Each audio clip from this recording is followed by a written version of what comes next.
Para você ligado no canal no Vácuo, muitíssimo bom dia, boa tarde, boa noite. Nesta quinta-feira, dia 6 de abril de 2023, estamos gravando esse vídeo mais precisamente às 2h07 da tarde do horário oficial de Brasília, na nossa edição de número 572, eu, Carlos Anovello, para sim falar de corrida nesse final de semana. A categoria que sempre respeitou o feriado da Páscoa marcou corrida para a Páscoa. A NASCAR agora tem uma corrida na Páscoa. Maravilha, a gente achou que ia fazer hoje um vídeo ao vivo, sem slides, mas a NASCAR e o Bernie Eccleston não deixam a gente em paz. Impressionante. Ia fazer só aquele videozinho, sabe? 5 minutinhos, coisa à toa. Não, vou ter que contar uma história sobre 2008 por causa deste ser humano e por causa de uma matéria muito boa do senhor Jonathan Noble. Leitura obrigatória para quem acompanha Twitter, para quem acompanha motorsport.com. A gente está aqui sempre dá a fonte e ele fez uma matéria na quarta-feira que é espetacular, a gente vai falar daqui a pouco. Mas voltando para o solo americano, essa corrida em Bristol na terra, então eles literalmente aterram o circuito de Bristol, que originalmente é no asfalto, a prova depois lá em outubro será realizada no asfalto. E é a provinha que a galerinha que acabou de sair do acabou de sair entre aspas, né? Os pilotos que chegaram recentemente à NASCAR, coisa de 2 anos atrás, levam uma certa vantagem, porque é a turma que anda no midget. Tem um ou outro que já tá lá há algum tempo, tipo Kyle Busch, tipo o Kyle Larson, a dupla de Kyles, eles vão bem nessa prova. O Kyle Larson já disputou prova com o Tyler Reddick, cabeça a cabeça lá, e sobrou pro Kyle Busch. O Christopher Bell costuma andar bem. A duplinha da Hendrick, né? A duplinha de 15 anos de idade, o Alex Bowman e o William Byron também andam bem. Vai ser uma prova bem interessante de acompanhar. Horário de início, 1 da manhã, no horário do Centro-Leste Europeu. Obviamente, falaremos da corrida mais tarde na segunda-feira, né? Vai começar 1 da manhã de segunda-feira. Adoro a NASCAR, amo a NASCAR, mas é uma categoria para os Estados Unidos. O resto do mundo que se exploda, né? O resto do mundo que se programe para assistir a categoria, não vai dar. Segunda, 1 da manhã, preciso trabalhar no dia seguinte. Não vai dar. Se bem que é feriado, será que eu vou ficar acordado? Não, não vou ficar acordado 1 da manhã, não. Quero fazer outras cositas. Bom, pode ter underdog? Pode. Duvido muito que, por exemplo, Corey LaJoie vai ser um daqueles pilotos que vai aparecer constantemente no top 10 lá. Olho nele. Daniel Suárez costuma andar bem. O número 1, nosso menino lá das melancias, que eu tô enrolando o nome agora porque me fugiu o nome dele, Ross Chastain. Deve ver que eu lembrei o número, é companheiro do Soares e não vi o nome de jeito nenhum. Isso que dá fazer o vídeo depois de pedalar 110 km no rolo de treino, porque eu preciso treinar esse raio desse percurso que eu me enfiei para fazer no dia 7 de maio. Rezem por mim. Bom, voltando para NASCAR, galerinha novinha vai subir. Aí, as últimas 15 voltas, a amizade acaba, né? Diante de todo esse cenário, a minha aposta para o único Queen, ou seja, é 0 ou 100 na segunda-feira, eu tô com má vontade de ir de 48, mas não vai dar 48, eu vou de Joe Logano. Vou de 22. E o 22 costuma andar bem, você está vendo ele na foto. Eu olhei agora, bati o olho nele. Eu vou de Joe Logano de pensa. Você viu que eu falei um monte de piloto. Poderia ter falado do Ryan Blaney. Poderia ter falado, por exemplo, do mais velho, né? O Brad Keselowski, um pouquinho. Mas eu vou de Joe Logano. Bati o olho nele. É o mesmo sentimento que eu tive de Kyle Larson lá em Richmond. Estou colocando aqui. De novo, a pista tem... Aliás, a prova tem os seus estágios, é onde que eles costumam molhar, e é natural que as provas em terra precisa molhar, porque o fator poeira começa, né, aí quem larga na frente vai embora, né, igual corrida na chuva. de monoposto. Então precisamos olhar para baixar a poeira, até para ter o show, né? Porque senão fica o primeiro lá dando volta em todo mundo. Se bem que com 10 voltas chega no retardatário, também já não enxerga porcaria nenhuma.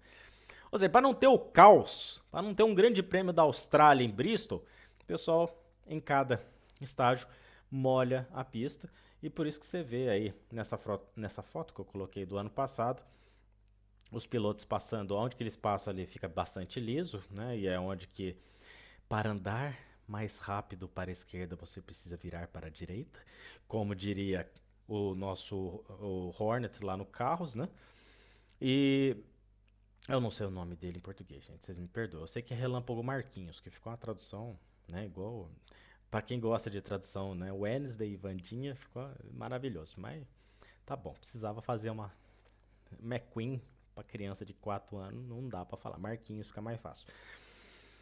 Então é por isso que você vê aí na foto as duas partes fora da faixa mais lisa, ali é onde que fica a parte meio que da lama, né? Porque joga água na pista inteira. Tem que jogar. 3 estágios, caos, corrida iniciando aqui a 1 da manhã. No horário brasileiro você tira menos 5.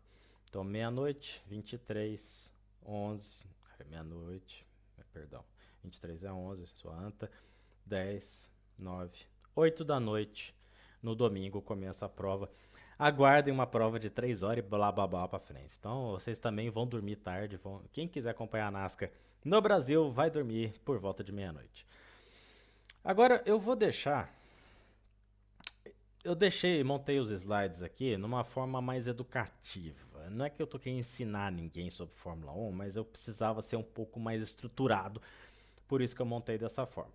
2008 foi aquele campeonato, igual a gente vê na figura inferior do lado direito, e logo acima, onde eu estou com o meu cabeção aqui, que o Massa ganhou, foi campeão do mundo por 40 segundos, e o Hamilton fez essa ultrapassagem aí no Glock, que estava com a Toyota para pneu seco numa pista que a chuva apertou. Um pecado no automobilismo mundial aquela chuva apertar em 40 segundos. Tirou completamente o Glock tava teorias da conspiração, né? O Glock tava um patinho ali. Tava ele e o Trulli fizeram uma volta 20 segundos pior do que quem tava com o pneu certo. A verdade é essa. O Hamilton não tinha nada com isso, passou, 5º lugar. Parabéns pra ele. Pusquet pulando no paddock igual uma maluca pra comemorar. Todo mundo faria a mesma coisa. E o Massa, obviamente, foi aos prantos. Mas em 2008, tivemos uma sequência, agora eu vou voltar lá no começo do ano de 2008, que primeiro tivemos o Grande Prêmio da Malásia, que o senhor Felipe Massa estava embutido na traseira do Kimi Raikkonen, e numa das curvas de alta velocidade, aquela famosa perda de pressão aerodinâmica fez o piloto rodar, encaçapar na brita e jogar 8 pontos no lixo. Bom, aconteceu isso, Malásia 2008, essa prova está lá no F1 TV, vocês podem assistir. Essa rodada acontece mais pro final da prova, coisa de 15 voltas pro final. Todo mundo da comunidade brasileira da Fórmula falou, poxa, Massa, 8 pontinhos jogar no lixo é dose, né? Mas tudo bem, se recuperou. Vinha na escalada, assumiu a liderança na França. O primeiro brasileiro a assumir a liderança de um campeonato mundial de Fórmula 1 desde Senna em 93. Bastante tempo. E o primeiro brasileiro vencedor do Grande Prêmio da França desde Piquet 85. Piquet que será referenciado daqui a pouco nessa explicação. Chegou a Hungria. Agora o Massa fez um corridão na Hungria. Jantou meio mundo. O Raikkonen chegou em terceiro por causa do abandono do Massa, mas andou fora do pódio o tempo inteiro. A Toyota tentou ali dar um aperto no começo da prova. Largaram bem as Toyotas. As Toyotas naquele ano largavam bem, mas depois sumia durante a prova, né? Tinha um tal de Mike Gascoigne fazendo as estratégias da Toyota. Ai, Mike Gascoigne. Quanta história tem sobre tu, meu querido. O motor Ferrari, a 2 voltas do final, explodiu em plena reta dos boxes. Aí tem a fotinha do lado da foto da Malásia. 10 pontos pro vinagre. Ou seja, Massa, em função de um erro, E em função de um problema, naquela temporada perdeu 18 pontos. Só ele. Vem em Singapura. Todo mundo já conhece. Alonso tá largando em 44º, né? Lá para trás. Chance zero de ganhar a corrida. Porque o Massa, inclusive o Massa que liderava a corrida antes da parada, ele passa em cima de um detrito de um carro. Eu não lembro agora se foi uma Force India ou se foi uma Toro Rosso que largou um pedaço de asa, ele passa em cima. Ele começa a perder 2 décimos por volta, porque aquele troço engancha ali no assoalho do carro, vira um inferno para pilotar, mas tá lá mantendo. Ele mesmo depois, lá no programa Bem Amigos, o Galvão Bueno, falou que dava para chegar em terceiro. Aí, Nelson Ângelo Piquet dá aquele pé demasiado, bate de propósito, o Alonso que tinha parado 2 voltas antes com o safety car capota lá para cima, ganha a prova. O Hamilton chega no pódio. Então, o Massa que ia fazer, sei lá, aquela época o pódio dava 6, né? A terceira colocação era 10,86. 24 pontos pro saco. 18 por causa de problemas alheios à sacanagem, mais 6 por causa da baixaria. Eu ia soltar outro nome terminando com I aqui. Em Interlagos, antes da prova, o Piquet chama o Charlie Whiting para conversar e fala: meu filho bateu de propósito. Isso está numa entrevista em 2019 com o próprio Charlie Whiting. Tá bom? Então, agora essa sequência de acontecimentos está no texto do Jonathan Noble que ele fez lá para o motorsport.com. Marcarei o jornalista na minha publicação do Twitter, não para ganhar ponto, mas para depois ali, né, tweet adicional, eu vou mandar só para ele. Ou seja, se você me segue ele, você vai ficar sabendo o que eu escrevi para ele. Se não, vai ficar só entre nós dois. Mas o Piquet, sabedor do que o filho já tinha feito, né, ou tinha sucumbido, segundo o Piquet, porque aí também, quando o Nelson Ângelo conta pro Nelson pai, bati de propósito, você imagina o Nelson Piquet, meu querido, que já deve ser, que é uma pessoa completamente difícil no trato, para quem ele não gosta, imagina em função de uma desavença. Deve ter xingado o moleque de um monte de gente, o piloto, né? Vamos chamar de... Se bem que depois quem aceita bater é moleque. É xingar o moleque de tudo quanto é nome. Lá no Brasil, antes da prova, chega Charlie White, ó, o seguinte, bateu de propósito, o que nós vamos fazer? O Charlie Whiting disse: não conte para ninguém, vou conversar com o Max Mosley. E com o Briatore, não, com o Bernie Eccleston. Isso porque ele sabia, segundo o Jonathan Noble, que se essa história vazasse, o Briatore ia dar um jeito de esconder. Todo mundo sabe da influência do Flávio Briatore, tanto que o Flávio Briatore, depois desse caso, foi banido da Fórmula 1. Ele ainda é manager, coach do Alonso, mas quando aparece no paddock, meia dúzia do paddock torce o nariz para ele. O negócio virou o ano. Existe uma regra, ou uma lei, no regulamento esportivo da Fórmula 1, que qualquer resultado de corrida pode ser contestado até o dia 31 de dezembro daquele ano. Como o negócio vira de ano e o Piquet só é demitido no verão de 2009, e aquela corrida depois que o Reginaldo Leme anuncia em rede nacional que o Piquet tinha batido de propósito, até a volta 20, o Nelson Ângelo estava todo serelepe no Twitter comentando, porque vocês não sabem, não sei o que, eu sei de muita coisa. Na hora que o Reginaldo deu o furo, e aí foi furo completamente do Reginaldo, ele foi em escala mundial aquilo, Piquet ficou fora do Twitter, se não me engano, 1 ano e meio.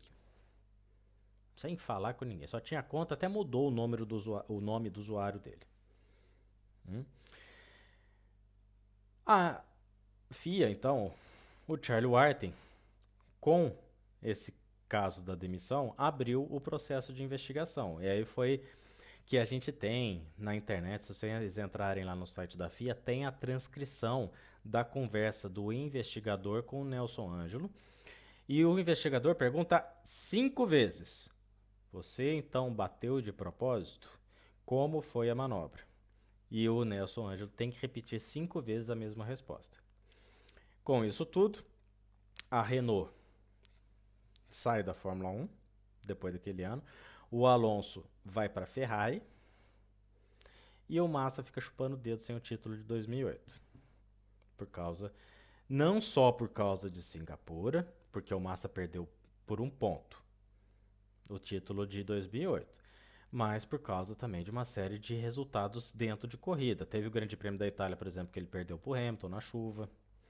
Teve Grande Prêmio do Canadá, que ele tomou bandeira preta, mas aquela o Hamilton também não pontuou. Ou seja, desportivamente, dá para arrumar trocentos motivos para o Massa não ter ganho o título de 2008. Obviamente, quando perguntam para o Massa sobre Singapura, ele fala, putz, me roubaram. Desportivamente, existe alguma chance de Massa, via justiça, buscar o título de 2008? Na minha modestíssima visão, muito pequena. Ínfima. Porque se isso for permitido, primeira coisa que o Toto Wolff vai fazer é entrar com aquele áudio dele pro Michael Masi e falar, foi roubado também Abu Dhabi 2021. Por causa do negócio da regra do safety car, que o Masi foi afastado, voltou agora na Austrália, só a presença dele causou aquele caos todo, né? O meme, né? Simplesmente ele tá lá, a nuvem negra em cima. Duvido muito que a FIA vai dar esse mole.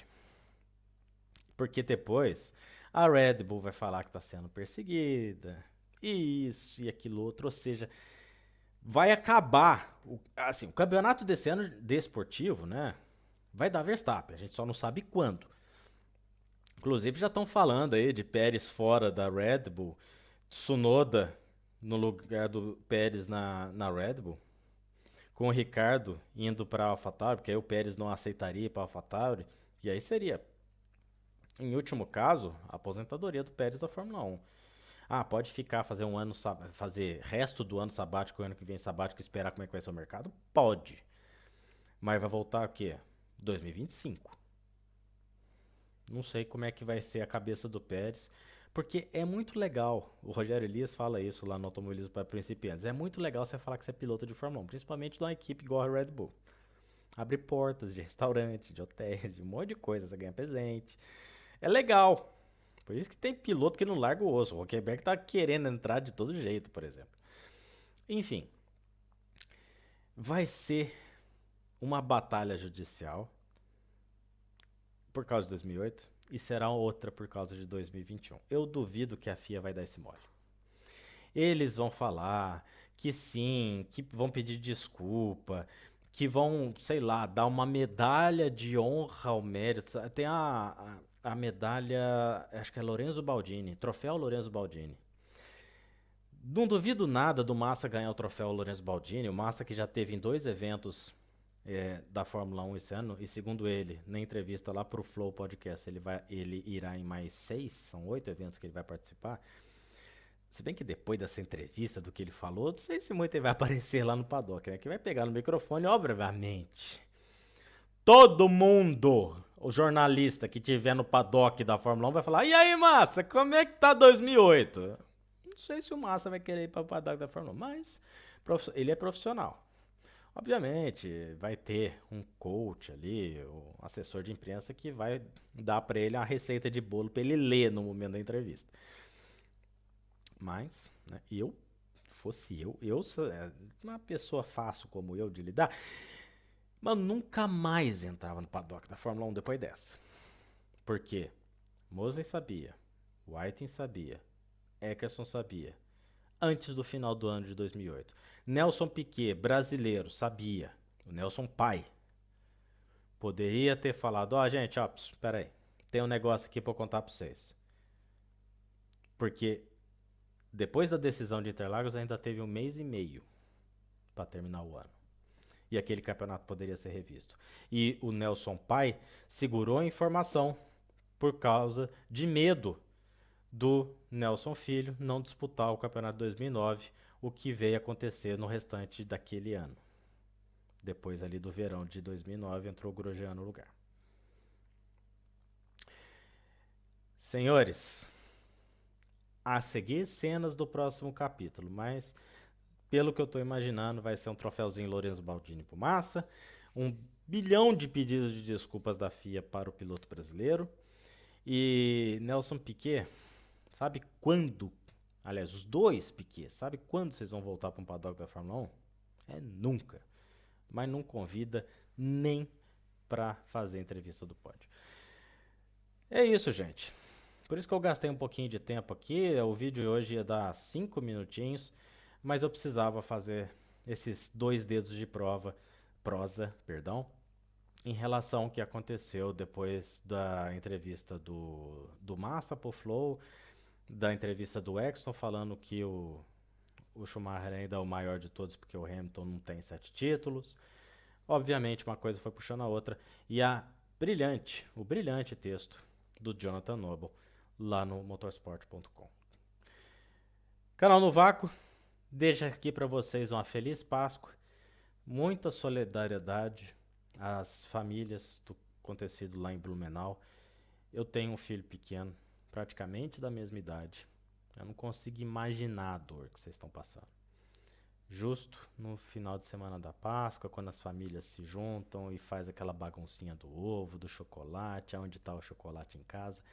Maluco, coração dá nó, a garganta agora deu nó.